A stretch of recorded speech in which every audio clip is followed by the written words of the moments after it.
Our first speaker is somebody who you have already seen on the rostrum, and it is the excellent David Kurten AM. David.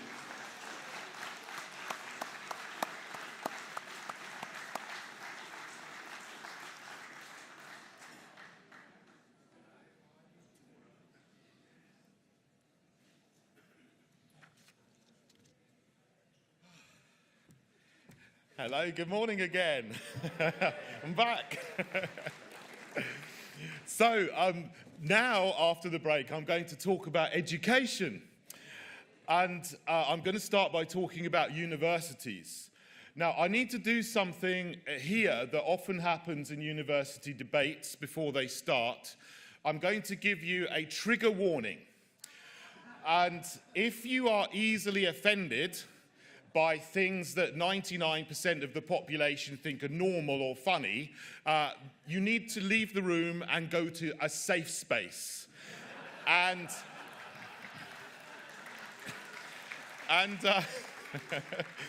just beyond the wall there's a large room where you can get coffee. That's the safe space for this morning. And if you think you might be offended, then you can go. You can go at any time.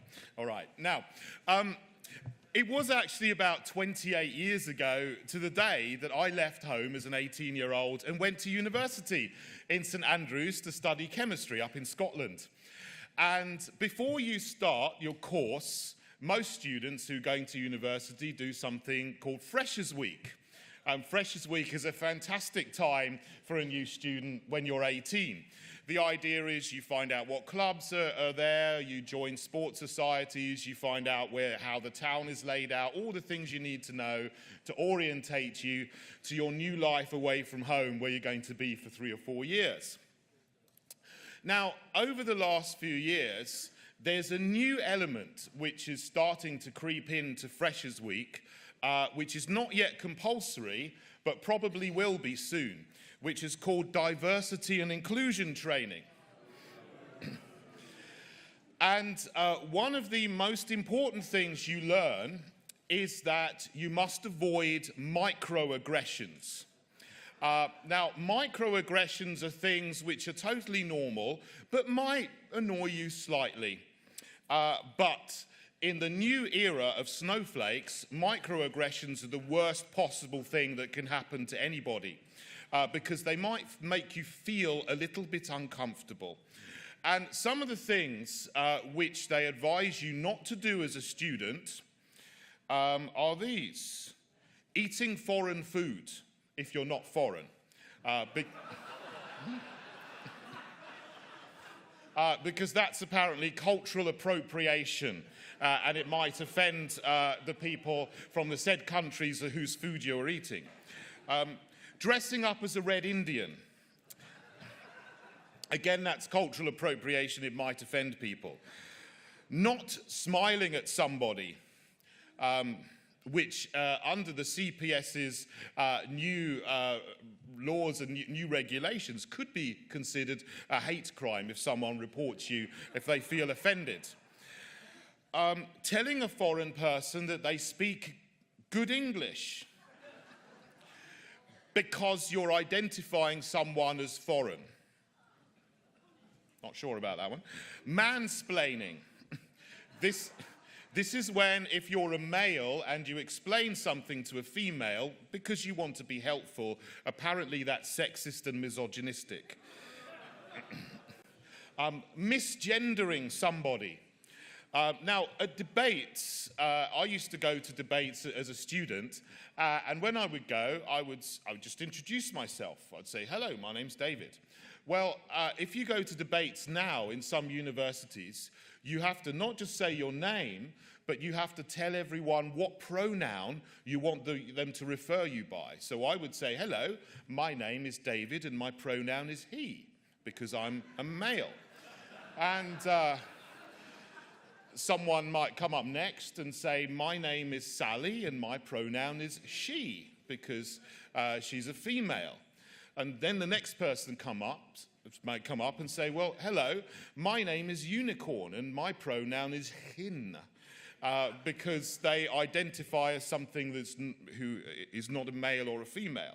And if you don't use the correct pronoun, then you are no platformed, and people might need to go to their safe space. Now,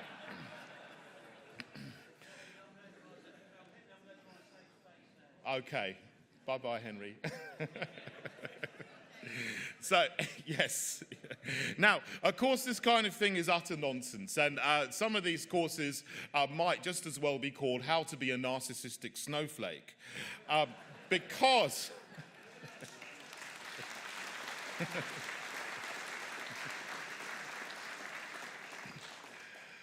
people should be going to university to learn skills and academic subjects with academic rigor. And a lot of people go to university and they come out worse off at the age of 21 than when they went in at 18. That's the truth of what's happening today. There are far too many people going to university. It's wonderful for people who have an academic talent.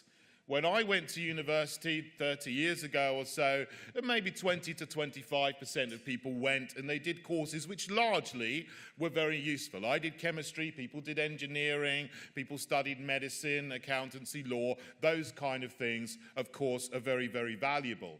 But so many students go to university today and they come out with lots of debt and no skills. It would be far better for many people not to go to university at all, either to do an apprenticeship or to get a job at the age of 16, work for 5 years, and then they would have 5 years' worth of salary and lots of work experience and skills.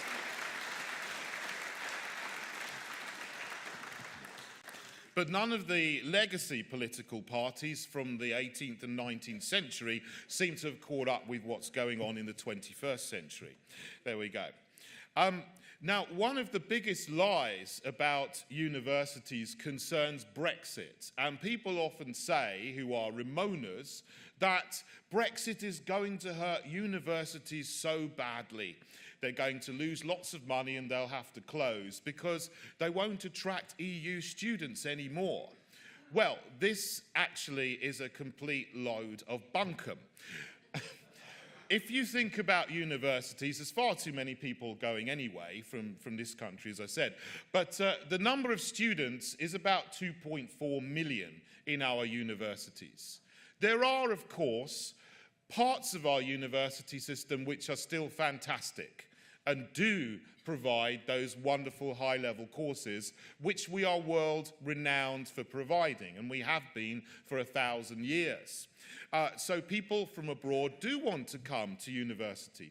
We have about 1.8 million British students and about 0.6 million foreign students, 600,000, of which only about 150,000 come from the EU. Now, in 2014, the number of students coming from China and the Far East surpassed the number of students coming from the EU. And when anyone tells you that Brexit is going to be bad for British universities, for every EU student that doesn't come, there are 3, 4, 5, 10 students from China and the Far East knocking on the door, desperately want to come to study in Britain because they value this country, our heritage, our culture, and they're wonderful students. They behave well, they pay lots of money, and they go home when they finish.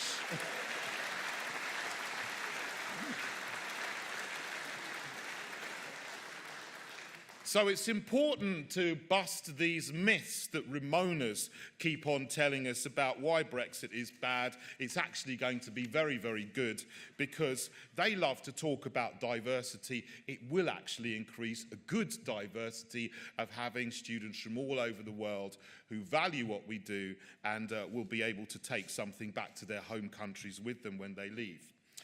But one of the worst things about universities that ever happened in the time of John Major's administration.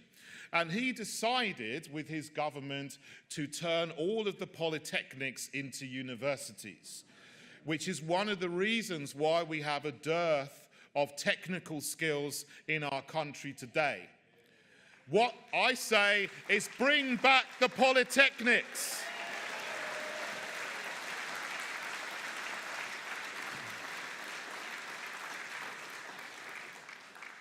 We have an artificially created skills shortage in this country, and therefore we are reliant on bringing skilled people from other countries around the world to work here, increasing our immigration figures and perpetuating the lack of skills in this country, and taking and stealing skilled, talented people from around the world.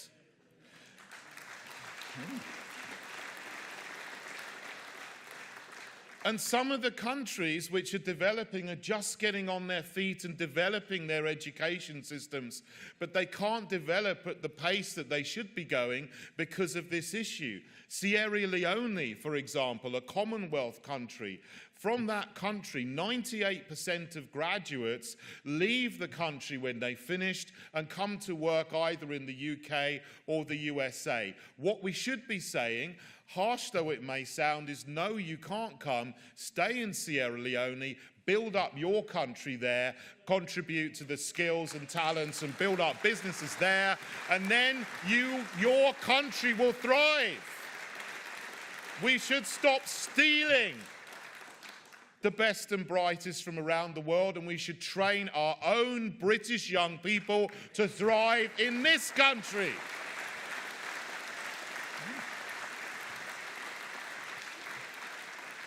And to do that, we must, of course, keep the academic strand going for those who are suited to it, but we must build the technical strands and the vocational strands. And that is true in our secondary schools as well.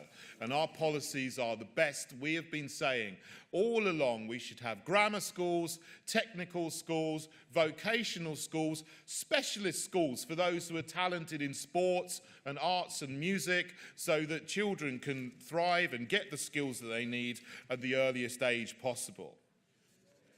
Thank you.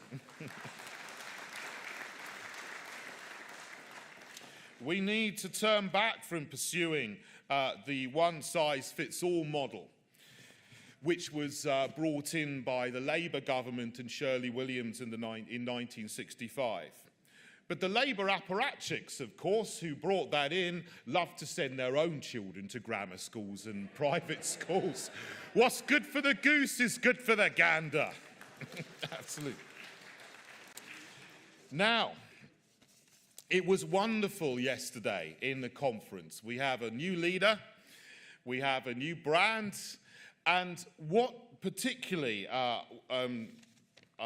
caught my mind and my eye was a couple of the fantastic speeches we had in the morning, which very much dovetail into education. And we heard from Steve Crowther, and he mentioned Gramscian Marxism. And we heard from Bishop Michael Nazir Ali, and he talked about Marcuse and Gramsci again, and the effects that they're having on our education system.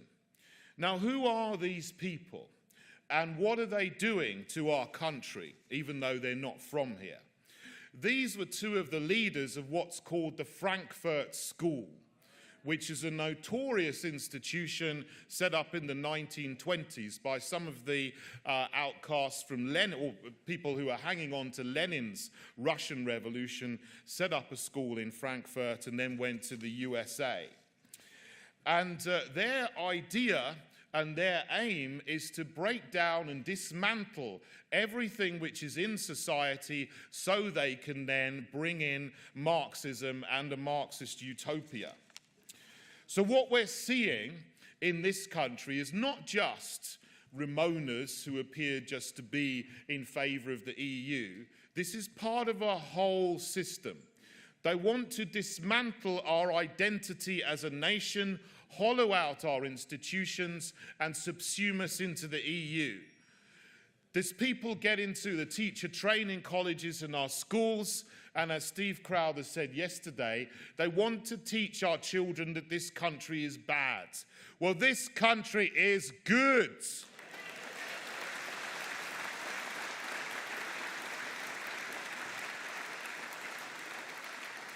This country has a great history, which our children are denied the knowledge of. I learned something yesterday from Bishop Michael Nazir Ali, that from the 8th century, our history diverged from continental Europe. We were not part of the Holy Roman Empire, which was in the time of Charlemagne in France and Germany and Italy.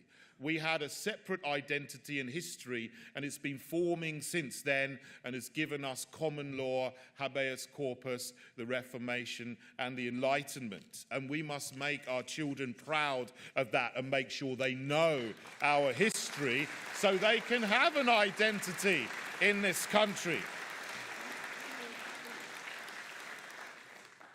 Now, the cultural Marxists also want to attack our faith, Christianity.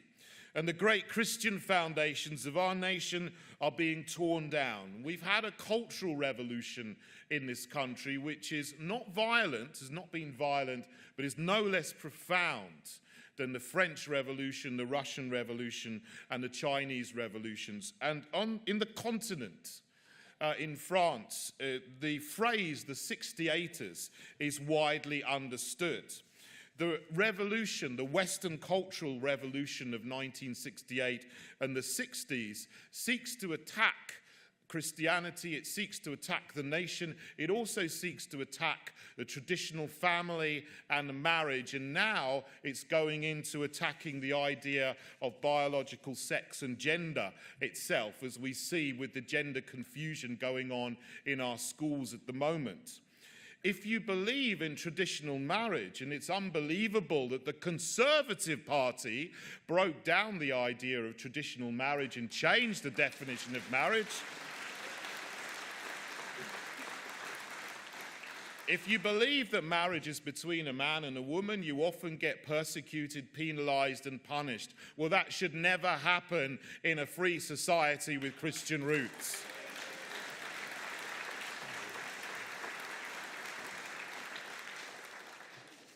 And the next thing coming down the line is a further change in definition. Already legal in Colombia is something called group marriages. 3 men got married in Colombia a few months ago. And the BBC and The Guardian are propagandizing this as a wonderful idea. Biological sex, as I said, is being undermined. That's science. And this is why I gave a trigger warning to people, because science is right. There are 2 genders, male and female, which are determined by your anatomy and chromosomes. And if you say that these days, some people will want to drag you before the courts and say that you're committing a hate crime. I was called a transphobic coconut for saying such a thing. I'm not sure what that means, but maybe that's the hate crime, really. Now, the Conservative Party, again, is trying to push something called relationships education on primary schools, which will be compulsory, and parents won't be able to take their children out of it. Oh, yes, we will. Well done, sir.